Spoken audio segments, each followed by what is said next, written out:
A new report by UCT Center for Analytics and Behavioural Change and the Auwal Socio-Economic Research Institute shows that political parties appear unfazed by the moral and ethical crisis they face in public perception as they continue their attempts to attract voters.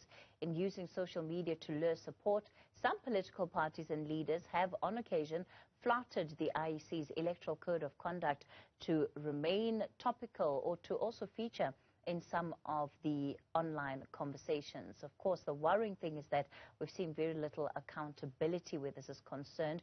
We're joined by the Director of the Center for Analytics and Behavioural Change, Stuart Jones. Stewart, good evening to you, and thank you so much for your time.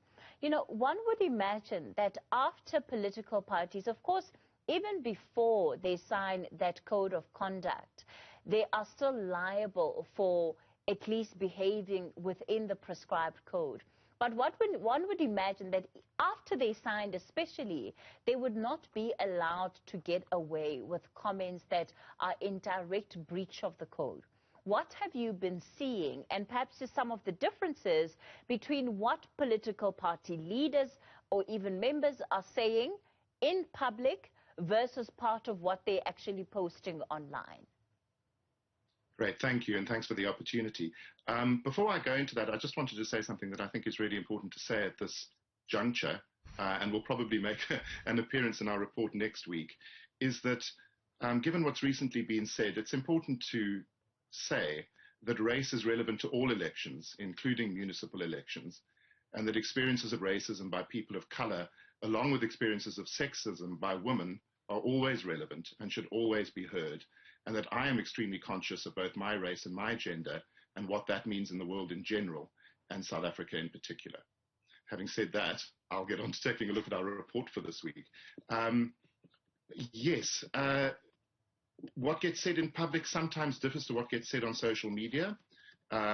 Social media, of course, is easier to track and to look at. It's important to note that we don't actually look at political parties and what they're saying in particular. What we're looking at is an election narrative, a narrative around the election driven largely by citizens. So when politicians come into that narrative, it's because they've said something that has stirred up the electorate in particular. And it does seem that a particular tactic that Action SA has been using is to stir up controversy on social media, probably, perhaps, because it doesn't have the same budget as the bigger parties, and it sees that as a way of getting attention. But there has been a consistent thread of Action SA lodging objections against the IEC, and at times on social media during the lodging of those objections, spreading mistruths or being liberal with the truth. And then using the clash between foreign shop owners and taxi drivers in Gqeberha recently to call for stricter regulations for foreign nationals.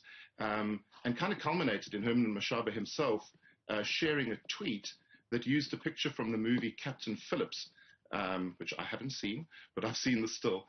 And it's a picture of Somali pirates from the movie, and purporting to be taxi drivers, I think, in Gqeberha. And that was ruled by Real 411 as incitement to violence.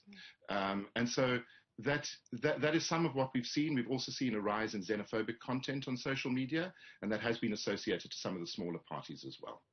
I want to talk about just the issue of election narratives, because it's going to be important for this election. You know, 2 months ago, perhaps even 3 months ago this time, we didn't know that we would be holding an election, and everything sort of has had to fall into line to prepare for the 1st of November.